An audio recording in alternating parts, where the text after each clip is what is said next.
Hello students, स्वागत है आप सभी का अपने यूट्यूब चैनल जैकपुर पे। तो आज के इस वीडियोस में हम लोग बात करने वाले हैं क्लास 8 के विज्ञान में सबसे इंपॉर्टेंट टॉपिक कोशिका के बारे में। यानी विज्ञान में जो आप लोगों का बोर्ड एग्जाम होने वाला है, टर्म 1 का एग्जाम जो आप लोगों का होने वाला है अगले माह, तो उसके लिए ये काफ़ी इंपॉर्टेंट वीडियोज़ होने वाला है। ठीक है, आज ही के वीडियोज़ में हम लोग कोशिका चैप्टर के सभी इंपॉर्टेंट VVI क्वेश्चन को देखेंगे और आज ही के वीडियो में याद करने का प्रयास करेंगे। यानी इसी वीडियोज़ में आप लोगों को याद भी कराया जाएगा। तो वीडियो काफ़ी इंपॉर्टेंट है, शुरू से लेकर अंत तक बने रहिएगा। यदि आप हमारे चैनल पर पहली बार आए हैं तो चैनल को जल्दी सा सब्सक्राइब कर लीजिए, क्योंकि इस चैनल पे आप लोगों को टोटल एग्जाम की पूरी तैयारी कराई जाएगी, टर्म 1 के भी और टर्म 2 का भी। ठीक है, यानी ऑब्जेक्टिव एंड सब्जेक्टिव। तो चैनल को सब्सक्राइब कर लीजिए, घंटी के बेल आइकन का दबा दीजिए और साथ ही साथ टेलीग्राम को जल्दी ज्वाइन कीजिए। टेलीग्राम का लिंक आपको डिस्क्रिप्शन में मिल जाएगा, व्हाट्सअप ग्रुप का लिंक मिल जाएगा। तो इन दोनों को जाकर के जरूर ज्वाइन कर लीजिएगा और जैकपुर आपको अच्छा लगता है तो जैकपुर फैंस को भी जरूर ज्वाइन कीजिएगा। ठीक है, तो चलिए अब स्टार्ट करते हैं। अब देखिए, हमारा जो पहला सवाल है आपको स्क्रीन पर दिख रहा होगा। पहले सवाल में है, केंद्रक को किस अभिरंजक के द्वारा अभिरंजित किया जाता है? तो केंद्रक को सैफरोनिन के द्वारा अभिरंजित किया जाता है। अब देखिए, इसको याद कैसे रखेंगे? जो केंद्रक क्या होता है सबसे पहले यहाँ समझिए। ये मान लीजिए ये कोशिका है, तो कोई चीज़ का भी, जैसे वृत्त का भी हम लोग केंद्र किसको बोलते हैं? जो बीच में होता है। ठीक है, वृत्त का भी केंद्र क्या होता है? बीच में होता है। तो कोशिका का भी केंद्र कहाँ होगा? बीच में होगा। और जो इंसान बीच में होता है ना, सभी के बीच में होता है, वो क्या होता है? बिल्कुल सेफ होता है। क्या होता है? सेफ होता है ना। जो इंसान बीच में होता है वो क्या होता है? सेफ होता है। तो सेफ से आपको सैफरोनिन याद रखना है कि केंद्रक को किस अभिरंजक द्वारा अभिरंजित किया जाता है? तो सैफरोनिन के द्वारा, क्योंकि वो सेफ है। केंद्रक क्या है? सेफ है। तो इससे आप याद रखेंगे, आपको एग्जाम में काफ़ी हेल्प मिलेगा। नेक्स्ट है हमारा, जंतु कोशिका में क्या अनुपस्थित होता है? यानी जंतु कोशिका में क्या नहीं होता है आपको बताना है। ठीक है, तो देखिए जंतु कोशिका में जो है ऑप्शन नंबर आपका सी, कोशिका भित्ति। कोशिका भित्ति जो होता है ना, वो नहीं होता है, क्योंकि ये पादप कोशिका में होता है, यानी पेड़ पौधों में पाया जाता है। क्या ये जो कोशिका भित्ति है वो पेड़ पौधों में पाया जाता है, जंतु में नहीं पाया जाता है। यानी इंसान हो गया, जानवर हो गया, तो उसमें नहीं पाया जाता, ये पेड़ पौधों में पाया जाता है, पादप में पाया जाता है। अब इसको कैसे याद रखेंगे? ये जो कोशिका भित्ति है वो कहाँ पाया जाता है? तो कोशिका भित्ति पादप में इसलिए पाया जाता है कि पादप में क्या पाया जाता है? पत्ता। पादप में पत्ता पाया था। और यहाँ पे देखिए भित्ति, पत्ता, पत्ता से हम लोग पत्ती भी बोलते हैं। तो पत्ती भित्ति, पत्ती भित्ति याद रखिएगा, दोनों का साउंड मिला लीजिए। ये जो पत्ती भित्ति है, यानी कि कोशिका जो भित्ति है वो कहाँ पाया जाएगा? जहाँ पत्ती पाया जाएगा। तो पत्ती किस में पाया जाता है? पेड़ पौधों में पाया जाता है। तो ये तो जंतु में होगा नहीं, इसलिए ऑप्शन नंबर सी इसका आंसर हो जाएगा। या नहीं तो आपको एग्जाम में पूछ लिया जाएगा कि कोशिका भित्ति किस में पाया जाता है? तो पादप में पाया जाता है, यानी पेड़ पौधों में पाया जाता है। तो इस तरह से आप याद रखिएगा। और याद रखने का ट्रिक हमने आपको बता दिया है कि पत्ती और भित्ति। पत्ती भित्ति यानी कि पत्ती कहाँ? पादप में, तो ये भी कोशिका भित्ति भी कहाँ? पादप में। ठीक है, नेक्स्ट है हमारा, अस्पष्ट केंद्रक का अभाव निम्न में से किस में पाया जाता है? ये देखिए, यदि आपको वीडियो अच्छा लग रहा है तो जल्दी से पहले लाइक कर दीजिएगा, क्योंकि आप लाइक करेंगे तो आप लोगों के लिए लगातार वीडियोस बनता रहेगा। तो जल्दी से वीडियो लाइक कर दीजिए, शेयर कर दीजिए, हाँ सब्सक्राइब जरूर कर लीजिएगा। ठीक है, अब देखिए सवाल क्या है हमारा, क्वेश्चन नंबर 3 को ध्यान से देखेंगे। क्वेश्चन नंबर 3 में आपसे कह रहा है कि अस्पष्ट केंद्रक का अभाव निम्न में से किस में पाया जाता है? तो अस्पष्ट केंद्रक का अभाव क्या होता है? जीवाणु में पाया जाता है। अब देखिए अस्पष्ट, अब हम क्या बोलते हैं, जब हमें कोई चीज़ अच्छे से दिखाई नहीं देता तो हम लोग क्या बोलते हैं? हमें स्पष्ट नहीं दिख रहा है, हमें स्पष्ट नहीं दिख रहा है, हमें साफ साफ नहीं दिख रहा है। अब बताइए, इसमें कवक, गुलाब का फूल, जीवाणु, इसमें सबसे छोटा कौन होगा? जीवाणु होगा। जीवाणु जिसको हम लोग नंगी आंखों से नहीं देख सकते, उसको देखने के लिए हमें माइक्रोस्कोप का प्रयोग करना पड़ता है। तो अस्पष्ट केंद्रक का अभाव किस में होगा? जीवाणु में, क्योंकि उसमें वो बहुत छोटे छोटे होते हैं, एकदम बारीक बारीक होता है, जिसको हम लोग माइक्रोस्कोप की सहायता से देखते हैं। ठीक है, तो हम लोग क्या होगा? जीवाणु का अभाव होगा। ठीक है, नेक्स्ट है हमारा अगला क्वेश्चन है, क्लोरोप्लास्ट किस में पाया जाता है? तो क्लोरोप्लास्ट जो है पाया जाता है वो हरी पत्तियों में पाया जाता है। यानी क्लोरोप्लास्ट जहाँ जहाँ हरा होता है, किसी किसी पौधे में अगर उसका तना हरा है तो उसमें भी चल जाता है, लेकिन ज़्यादातर जो है पत्तियों में पाया जाता है, हरी पत्तियों में क्लोरोप्लास्ट पाया जाता है। अब क्लोरोप्लास्ट को कैसे याद रखेंगे कि ये हरी पत्तियों में पाया जाता है? अब देखिए, क्लोरो से आप कलर याद रखिए। क्लोरो से क्या याद रखिए? कलर याद रखिए। अब बताइए कि पेड़ पौधों में कलर किस में आपको सबसे ज़्यादा अच्छा लगता है? सबसे ज़्यादा कलर आपको किस में दिखेगा? तो पत्ते में ना कलर दिखता है हरा रंग का, है ना। तो सबसे ज़्यादा कलर आपको किस में मिलेगा? हरा मिलेगा। देखिए, सभी पौधों में फूल नहीं पाया जाएगा, सभी पौधों में फल भी नहीं लगता है, लेकिन सभी पौधों में पत्ते होते हैं। और पत्ते क्या होते हैं? कलरफुल होते हैं। किसी का लाल होता है, किसी का हरा होता है, ज़्यादातर हरा आप लोग देखे होंगे, लेकिन बहुत ऐसा पेड़ होता है जिसके लाल पत्ते भी होते हैं। ठीक है, तो आप लोग को याद रखना है क्लोरोप्लास्ट किस में पाया जाता है? हरी पत्तियों में पाया जाता है। ठीक है, याद रहेगा। अगला सवाल है हमारा, सबसे छोटा एक कोशिकीय जीव कौन सा है? तो सबसे छोटा एक कोशिकीय जीव होता है आपका माइकोप्लाज्मा, और ये आपका काफ़ी इंपॉर्टेंट सवाल है, इसको आप अच्छे से याद रखिएगा, इसको वीवीआई कैटेगरी में रखना है। ठीक है, तो सबसे छोटा जो एक कोशिकीय जीव होता है वो होता है हमारा माइकोप्लाज्मा। अब ये नाम जो थोड़ा सा टफ हो जा रहा है, थोड़ा सा लंबा हो जा रहा है, तो यहाँ पे हम लोग क्या करेंगे, इसको याद रखने का जो ट्रिक, आसान ट्रिक हम लगाएंगे, यहाँ पे एक कोशिकीय जो ये वाला नाम है और ये माइकोप्लाज्मा है, इन दोनों को रिलेट करेंगे आपस में। क्या करेंगे, इन दोनों को आपस में रिलेट करेंगे, और यहाँ पे देखेंगे, यहाँ पे कोको का उच्चारण हो रहा है और यहाँ पर भी कोको का उच्चारण हो रहा है, इसलिए हम लोग इससे रिलेट करके याद करेंगे। और जब आप रटेंगे ना, जब इसे आप याद करेंगे, तो यहाँ पर एक कोशिकीय माइकोप्लाज्मा में दोनों को ध्यान से देखिएगा, दोनों को ध्यान से देखिएगा। एग्जाम में होगा क्या, यदि आपके दिमाग से उतर भी जाता है तो आपको ये को जो है याद दिलाएगा, ये को ही आपको याद दिलाएगा कि यही आंसर होने वाला है। अगला सवाल है हमारा, जीव की सूक्ष्मतम मूलभूत संरचनात्मक को क्या कहते हैं? तो जीव की जो सूक्ष्मतम मूलभूत संरचनात्मक होती है वो हमारी क्या होती है, कोशिका होती है। क्या होती है, कोशिका होती है। देखिए, जो सबसे छोटी अंग होता है ना, वो हमारा कोशिका होता है। क्या होता है, कोशिका होता है। और कोशिका से क्या होता है, कोशिका छोटी छोटी कोशिका होती है, और इन कोशिकाओं को मिलने से क्या बन जाता है, ऊतक बन जाता है। क्या होता है, ऊतक बन जाता है। ठीक है, तो फिर ढेर सारे ऊतक मिल करके क्या बनाते हैं, अंग बना देते हैं, और ढेर सारा अंग मिल करके क्या बना जाता है, शरीर बन जाता है। एक बार फिर से देख लीजिए। ठीक है, देखिए, सबसे छोटी क्या होती है, कोशिका होती है, सबसे छोटी कौन होती है, कोशिका होती है, और ढेर सारी छोटी छोटी कोशिकाओं मिल करके जो है ऊतक का निर्माण करते हैं। अब जैसे कोई नाखून का ऊतक है तो वो नाखून का निर्माण करेगा, कोई चमड़े का ऊतक है तो वो चमड़े का निर्माण करेगा, कोई बाल का ऊतक है तो वो बाल का निर्माण करेगा, कोई हड्डी का ऊतक है तो वो हड्डी का निर्माण करेगा। इस प्रकार से ये ऊतक बनते हैं। ठीक है, ऊतक जो है, ढेर सारे ऊतक मिल करके अंग बना देते हैं। अब जैसे बहुत सारे ऊतक जो हमारे नाक बनाने का काम करते थे वो मिल करके हमारे नाक बना दिए, कोई कान बना दिया, कोई पैर बना दिया, कोई हाथ बना दिया। तो ढेर सारे फिर ऊतक मिलेंगे तो क्या बन जाएगा, अंग बन जाएगा, और ढेर सारे अंग मिल करके बनेंगे, जैसे हाथ पैर नाक पैर, इस सबको जोड़ दीजिएगा आपस में तो क्या बन जाएगा, शरीर बन जाएगा। तो इस प्रकार से आपने सीखा कि सबसे छोटा कौन होता है, कोशिका होता है, और कोशिका से बड़ा कौन होता है तो ऊतक होता है, ऊतक से बड़ा कौन होता है तो अंग होता है, और अंग से बड़ा कौन होता है तो शरीर होता है। याद रखेंगे। नेक्स्ट है हमारा, एक कोशिकीय जीव है, इसमें से आपको पहचानना है कि कौन एक कोशिकीय जीव है। तो ये अमीबा, अमीबा क्या है, एक कोशिकीय जीव है, और काफ़ी फेमस क्वेश्चन है, और ये क्वेश्चन आपको घुमा करके भी पूछा जा सकता है कि अमीबा किस प्रकार का जीव है, एक कोशिकीय है, द्विकोशिकीय है, बहुकोशिकीय, इस तरह से पूछ सकता है। तो अमीबा जो है वो एक कोशिकीय जीव है। इसको याद कैसे रखेंगे, तो यही अमीबा में ही इसके ट्रिक आपको छिपा हुआ है। देखिए, अमीबा, अमीबा, आ से हम लोग क्या ए लिख सकते हैं अंग्रेजी में, आ, और ए कहाँ लगता है, जो एक होता है, ए कहाँ लगता है, जो एक होता है। ठीक है, तो याद रखिएगा अमीबा कैसा है, एक कोशिकीय जीव है।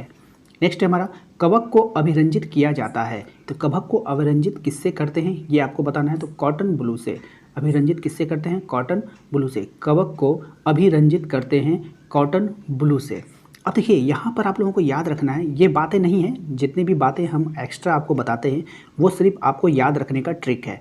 ठीक है, इसको जो है आप बुक से, सिलेबस से नहीं जोड़ेंगे। ठीक है ना। तो कवक को अभिरंजित, अभिरंजित का मतलब आप समझ लीजिए कि उसको कलर करना होगा। क्या करना होगा, कलर करना होगा। इमेजिन कीजिए कि हम कवक को कलर कर रहे हैं। कौन से कवक, कौन से कलर, हम कवक को क्या कर रहे हैं, कलर कर रहे हैं। किससे कर रहे हैं, ब्लू रंग का कॉटन में ब्लू रंग को डुबो करके, कॉटन में ब्लू रंग लगा करके क्या कर रहे हैं, कवक को कलर कर रहे हैं। तो अब देखिए 3 को आ गया, कवक को कलर कर रहे हैं कॉटन से, कवक को कलर कर रहे हैं कॉटन से, किस रंग से, ब्लू रंग से। कवक को कलर कर रहे हैं किससे, कॉटन से, ब्लू रंग से। कवक को कलर कर रहे हैं किससे, कॉटन से, ब्लू रंग से। तो आपको इसी सवाल आपको याद हो गया होगा, कवक को अभिरंजित किया जाता है कॉटन ब्लू से। ठीक है, याद रखेंगे। नेक्स्ट है हमारा, कौन कोशिका का ऊर्जा संयंत्र माना जाता है। तो कौन जो है वो कोशिका का ऊर्जा संयंत्र माना जाता है, तो वो है हमारा माइटोकॉन्ड्रिया। माइटोकॉन्ड्रिया होता है, उसको ऊर्जा घर भी कहते हैं, है ना। कोशिका का ऊर्जा घर, पावर हाउस, इस तरह के नाम से इसको जाना जाता है। तो आपके एग्जाम में अब सवाल उठता है कि किस नाम से बुलाया जाएगा। अगर ऊर्जा संयंत्र बोलेगा तो कार्बोहाइड्रेट, कोशिका का ऊर्जा घर बोलेगा तो कार्बोहाइड्रेट, पावर हाउस के नाम से जाना जाता है तो कार्बोहाइड्रेट बोल रहे हैं, माइटोकॉन्ड्रिया। ठीक है ना। अभी जितने भी वर्ड मैंने कार्बोहाइड्रेट बोले वो बिल्कुल गलत है, माइटोकॉन्ड्रिया होगा। ठीक है, तो कोशिका का ऊर्जा गृह भी बोलते हैं। क्या बोलते हैं इसको, ऊर्जा गृह भी बोलते हैं, माइटोकॉन्ड्रिया। ठीक है, पावर हाउस या ऊर्जा गृह दोनों एक ही नाम हुआ। ठीक है ना, याद रखिएगा। नेक्स्ट है हमारा, पादप कोशिका में नहीं पाया जाता है। तो पादप कोशिका में क्या नहीं पाया जाता है वो आपको बताना है। प्लास्टिड पाया जाता है, हरित लवक पाया जाता है, माइटोकॉन्ड्रिया पाया जाता है, लाइसोसोम नहीं पाया जाता है। पादप कोशिका में क्या नहीं पाया जाता है? लाइसोसोम नहीं पाया जाता है। अब इसको याद कैसे रखेंगे? तो इसको याद रखने का सबसे आसान तरीका यही है कि आपको ये देखना है कि जो पादप होते हैं, जो पेड़ पौधे होते हैं, उसकी लाइफ ज़्यादा दिन तक नहीं होती है। पादप जो होते हैं, जो पेड़ पौधे होते हैं, उसकी लाइफ ज़्यादा दिन तक नहीं होती है। तो लाइफ से लाइसोसोम याद रखना है। पादप कोशिका में नहीं पाया जाता है, लाइफ नहीं होती है। पादप कोशिका में नहीं पाया जाता है, लाइफ नहीं होती है। ये ट्रिक है आपका, ठीक है। पादप कोशिका में नहीं पाया जाता है, लाइफ नहीं होती है। लाइफ नहीं से आपको याद रखना है लाइसोसोम। नेक्स्ट है हमारा, जंतु कोशिका में निम्न नहीं पाए जाते हैं। तो जो जंतु कोशिका होता है उसमें क्या नहीं पाया जाता है? तो प्लास्टिड नहीं पाया जाता है। तो जंतु कोशिका में क्या नहीं पाया जाता है? प्लास्टिड नहीं पाया जाता है। तो इसको याद कैसे रखेंगे? एग्जाम में आपको कैसे याद रखना है? मान लीजिए आप भूल जाते हैं तो आपको याद कैसे आएगा, ताकि आपको एक नंबर वहाँ से छूटे ना, एक नहीं 2 नंबर शायद छूटे ना, ठीक है। तो जंतु कोशिका, जंतु का भी हमने बताया कि जिसमें जंतु में हम लोग आ जाते हैं, जानवर आ जाता है, ठीक है, गाय बकरी बैल जो भी होगा वो आ जाएगा। तो आपको याद रखना है कि जंतु जो होते हैं ना वो प्लास्टिक नहीं खाते हैं। जंतु जो है वो प्लास्टिक नहीं खाते हैं। जंतु जो है वो प्लास्टिक नहीं खाते हैं। जंतु क्या नहीं खाता है? तो जंतु प्लास्टिक नहीं खाता है। आज सवाल में आपसे पूछ रहा है कि जंतु कोशिका निम्न में नहीं पाए, जंतु कोशिका में निम्न में से कौन नहीं पाया जाता है? तो प्लास्टिड। क्या नहीं पाया जाता है? प्लास्टिड। अब प्लास्टिड याद रखना है आपको, प्लास्टिक से। तो प्लास्टिक जो है वो जंतु लोग नहीं खाते हैं, इसलिए आप लोगों को याद रखना है प्लास्टिड, ठीक है। देखिए, उम्मीद कर रहे हैं कि आपको ये वीडियो अच्छा लग रहा होगा।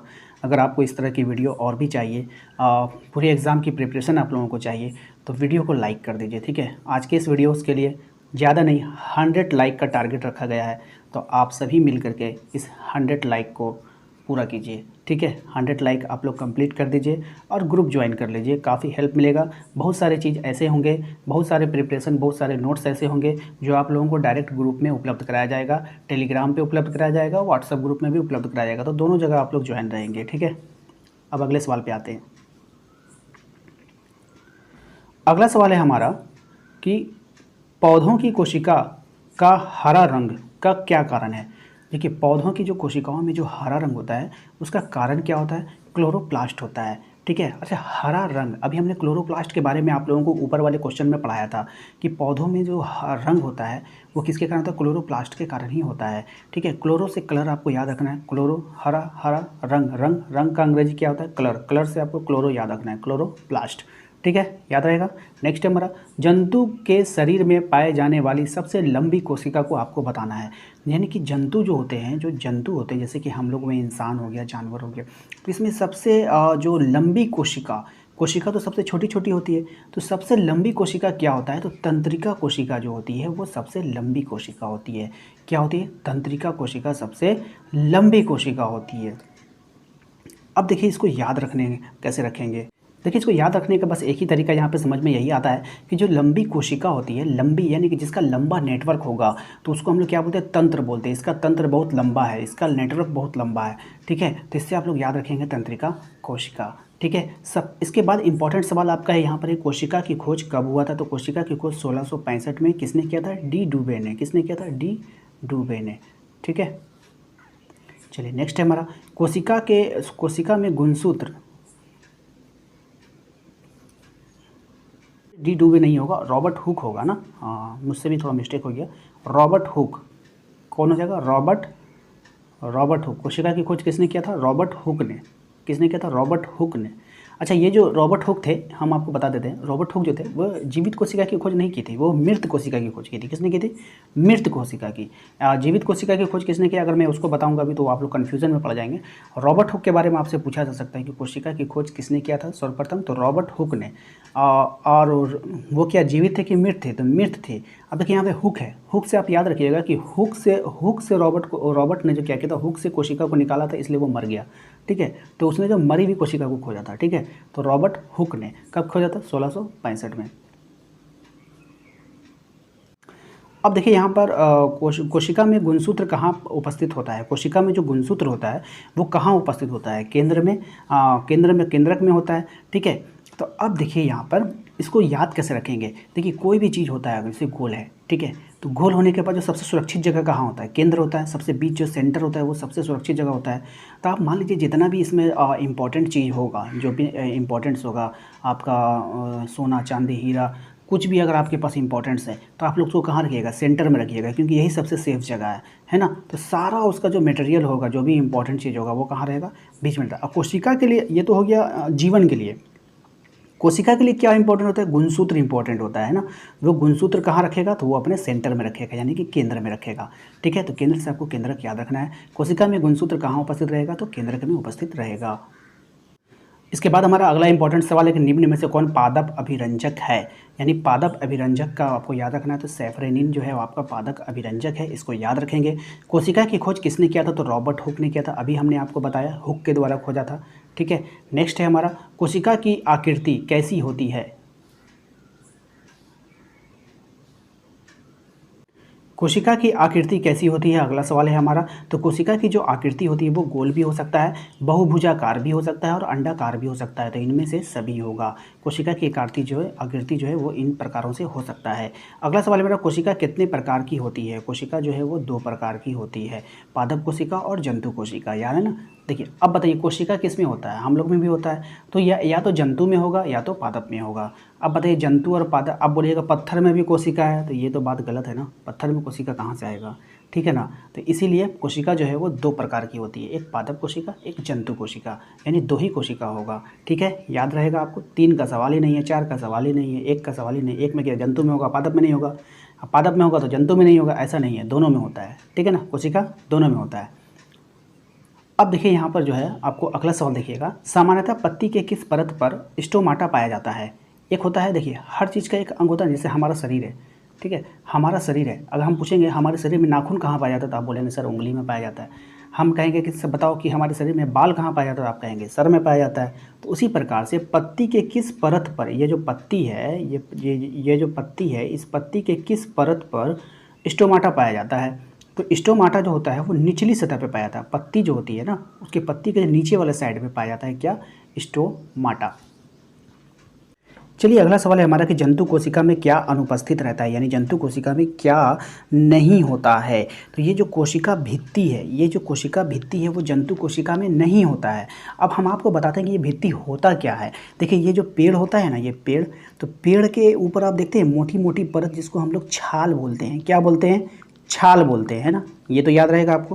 तो ये छाल बताइए आप, जंतु में पाया जाएगा, यानी इंसान में पाया जाता है छाल, बकरी में पाया जाता है, गाय में पाया जाता है, हाँ सांप में पाया जाता है। तो जितने भी जंतु होते हैं जिसमें जीवन होता है ना, उसमें जो है छाल नहीं पाया जाता है। तो ये जो भित्ति होता है ना, ये एक तरह का छाल होता है। ठीक है, तो कोशिका भित्ति किस में नहीं पाया जाएगा?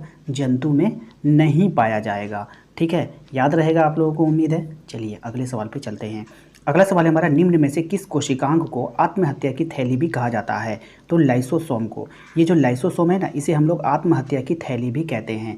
अब आप कहेंगे सर आत्महत्या क्या है? तो ये काफ़ी डीपली है, जब आप लोग 9-10 में जाएंगे तो इसके बारे में आप लोग अच्छे से पढ़ेंगे। आत्महत्या की थैली इसलिए कहता है कि लाइसोसोम एक लिपिड टाइप का होता है। ठीक है, ये क्या करता है, जो भी कोशिका आपका काम नहीं करता है ना, डेड मतलब कि बेकार हो जाता है, तो उसको ये क्या कर देता है, ऑटोमेटिक मार देता है। ठीक है, नष्ट कर देता है, इसीलिए इसको लाइसोसोम कहा जाता है। तो कोशिकांग के आत्महत्या की थैली किसको कहते हैं? लाइसोसोम को कहते हैं। ठीक है, तो इसको याद कैसे रखेंगे? देखिए कोशिका का अंग, जो भी कोशिका का अंग काम नहीं करेगा उसको लाश में बदल देगा, उसको क्या कर देगा? लाश बन जाएगा। क्या बन जाएगा? लाश बन जाएगा, और लाश से आपको लाइसोसोम याद रहेगा।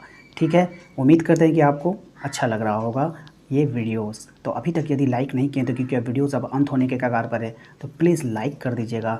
100 टारगेट है हमारा, इसको पूरा करवाइए वीडियो को शेयर करके अपने दोस्तों के साथ। ठीक है, नेक्स्ट है हमारा, कोशिका में कोशिका द्रव के बीच खाली संरचना होती है। तो कोशिका में जो कोशिका द्रव के बीच खाली संरचना होती है उसको क्या बोलते हैं? रिक्तिका बोलते हैं। अब इसको याद कैसे रखेंगे? देखिए आप लोग जब स्कूल में पढ़ते थे ना, तो आप लोगों को एक टास्क दिया था, रिक्त स्थान को भरिए। क्या कीजिए? रिक्त स्थान को भरिए। तो आपको तो यहाँ पर कह ही रहा है कि खाली जगह को क्या कहते हैं? तो रिक्तिका कहते हैं।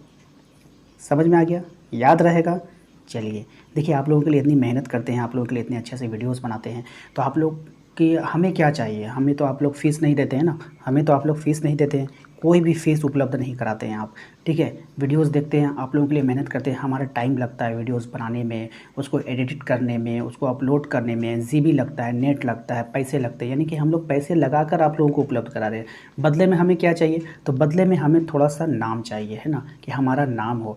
आप लोग जो है अपने दोस्तों में जाएँ, बातें करें कि हाँ हमने वो सर से पढ़ा है, ये सर अच्छे पढ़ाते हैं, उनके चैनल को सब्सक्राइब कर लो। तो आप लोग जब हमें सब्सक्राइब करते हैं तो हमारा एक फॉलोवर बढ़ता है ना, हमारा फॉलोवर बढ़ता है। हम कहते हैं, फिर हम लोग को प्राउड फील होता है कि नहीं हमें 10,000 लोग पसंद करते हैं, हमें 20,000 लोग पसंद करते हैं, या हमारी वीडियोस को 100 लाइक मिला है, हमारी वीडियोस को 200 लाइक मिला है। तो ये अब आप लोगों पे निर्भर है कि आप लोग हमारे वीडियोस को कहाँ तक पहुँचाते हैं, ठीक है। और आप कहेंगे सर हम किस प्रकार से हेल्प कर सकते हैं आपकी?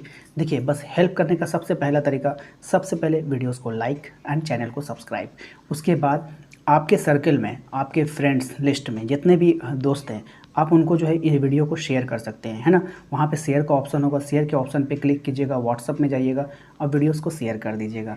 तो इससे क्या होता है, आप जो है हमारी भी हेल्प कर सकते हैं। जिस प्रकार हम आपकी हेल्प कर रहे हैं उसी प्रकार आप हमारे भी हेल्प कर सकते हैं, ठीक ना। चलिए अब सवाल पे आते हैं। सवाल है हमारा अगला, एक जेली जैसा पदार्थ जो कोशिका में पाया जाता है उसे हम लोग क्या कहते हैं? तो उसे हम लोग कोशिका द्रव कहते हैं। अब देखिए इसको याद कैसे रखेंगे। पाया कहाँ जा रहा है? कोशिका में, कोशिका आ गया। जेली, जेली को आप देखिएगा, अब लोग जेली खाते हैं ना, एक जेली शायद चॉकलेट वगैरह टाइप का आता है जेली। तो जेली क्या होता है? एक जल, जेली मतलब जल, जेली मतलब जल। और जल को हम लोग क्या बोलते हैं? द्रव्य भी बोलते हैं। जल को हम लोग क्या बोलते हैं? द्रव्य भी बोलते हैं, है ना।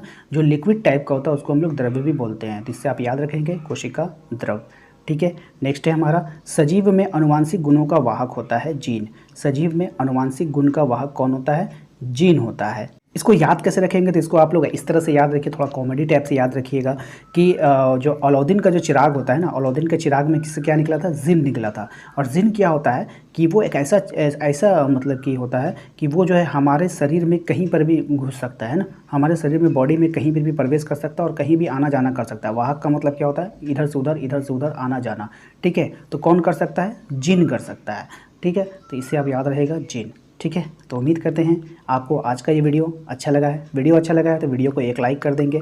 चैनल पे यदि पहली बार आए तो चैनल को सब्सक्राइब कर लेंगे, घंटी के बेल आइकन को दबा देंगे अगली वीडियो के नोटिफिकेशन को पाने के लिए। साथ ही साथ डिस्क्रिप्शन को जरूर चेक करें। डिस्क्रिप्शन में आपको टेलीग्राम चैनल का लिंक मिल जाएगा, आपको व्हाट्सअप ग्रुप का लिंक मिल जाएगा, आपको जैकपुर फैंस ग्रुप का लिंक मिल जाएगा। तो आप लोग डिस्क्रिप्शन जरूर चेक करें, वहाँ से मिल जाएगा। या नहीं तो हमारे दिए गए नंबर पर आप हमसे संपर्क कर सकते हैं। हमारा नंबर आपको फ्लैश हो रहा होगा, इन नंबर पे आप संपर्क कीजिए। इन नंबर्स के द्वारा भी आप हमारे ग्रुप के द्वारा जुड़ सकते हैं। चलिए मिलेंगे हम अपने अगले वीडियो में। Thank you.